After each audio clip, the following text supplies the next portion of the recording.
Indo para a lição do domingo, tem como título Pai Celestial. E é muito importante, os autores eles dão ênfase, uma mesma introdução praticamente na lição da segunda e na lição do domingo. Nesses 2 dias eles começam com aquilo que eu chamo, eles não designaram assim, mas eu chamo de a cosmovisão da redenção, que é muito importante para nós adventistas do 7º dia, a compreensão de que Deus criou todas as coisas. Pai, Filho e Espírito Santo estão eternamente juntos no passado, presente e futuro, algo que nossa compreensão não alcança, até porque não é propósito da Bíblia nos explicar a Deus, nos esclarecer acerca de todas as questões acerca da pessoa de Deus. Isso não é o propósito da palavra de Deus. A palavra de Deus é revelar o desejo de Deus para a nossa salvação, o seu plano de redenção. Então, a Trindade reunida em conselho decide criar a humanidade, o homem ele é criado e antes disso nós sabemos da entrada do pecado, a origem do mal. Esse mal se instala com o consentimento dos nossos primeiros pais aqui nesse mundo e Deus então põe em prática, põe em ação o seu plano de redenção. Então esses aspectos, essa cosmovisão redentiva, ela é muito significativa para nós. Um Deus criador, um Deus que contempla pela sua natureza em respeito à liberdade, ao livre-arbítrio das suas criaturas. Deus permitiu e aceitou que o mal se levantasse, mas ele preparou um plano e esse plano envolvia a vida de Deus. Esse é o grande ponto. Quando Deus disse para Adão e Eva, certamente morrereis, ele não disse que ele morreria, mas o pecado acarretou na morte de Deus. E por que Deus? Porque só Deus tem vida em si mesmo e só Deus poderia dar a sua vida e tornar a tomá-la. Então, na nossa cosmovisão redentiva, um Deus criador cria tudo perfeito, origem do pecado, surge o mal se instala na terra e Deus põe em prática o plano de redenção que envolvia uma morte vicária, uma morte de substituição. E com esse contexto, os autores, eles enfatizam tanto o início da lição do domingo, quanto a lição da segunda-feira, para demonstrar que o agente divino que se dispôs a vir para assumir a natureza humana, para que aqui vivesse e então em perfeita submissão, humildade e obediência aos planos de Deus e desse a sua vida, foi a pessoa do Senhor Jesus Cristo, a segunda pessoa da Trindade. Quando falamos em primeira, segunda e terceira, nós não estamos falando em hierarquia, não estamos falando que um é superior e o outro é subordinado. Os três pertencem ao mesmo nível de poder e autoridade. Esse compartilhar da Trindade, da divindade, é muito importante para que nós não elejamos uma pessoa da Trindade que é o bonzinho, que é a pessoa do Senhor Jesus, o outro que é o exigente, que é Deus o Pai. Essas figuras não podem permear a nossa mente porque elas desfiguram, elas comprometem a nossa compreensão de um Deus que é triuno, um Deus que é harmonioso em todos os seus propósitos.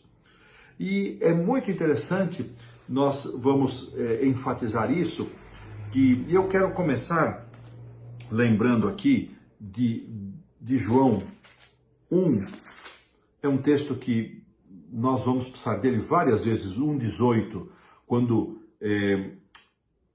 João Batista dá o seu testemunho acerca de Jesus, ele diz, ninguém jamais viu a Deus. 1,18, o Deus unigênito que está no seio do Pai é quem o revelou.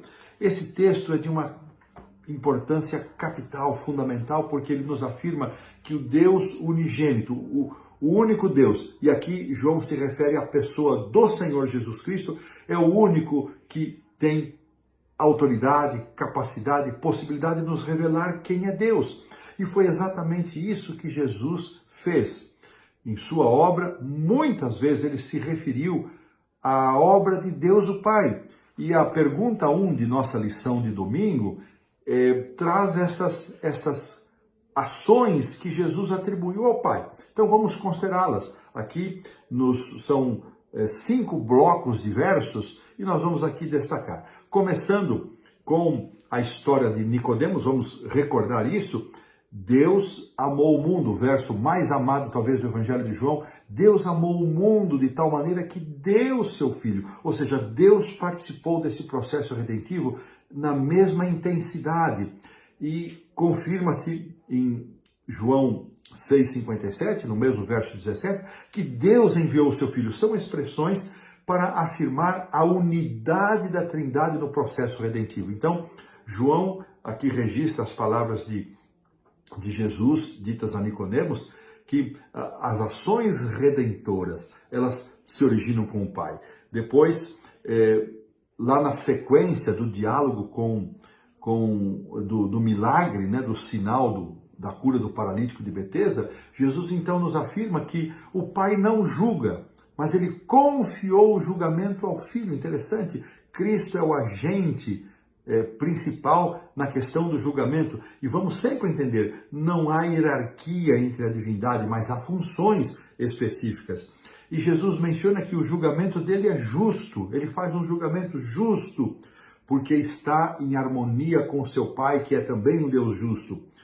Depois Jesus afirmou que o pão que no milagre da multiplicação dos pães, que o pão que aquela geração comeu não foi dado por Moisés, foi o Pai que enviou aquele pão. E a eles lhes custavam aceitar e admitir isso. Então o verdadeiro pão é dado pelo Pai. E Jesus então se apresenta como pão da vida para também atestar a sua origem celestial.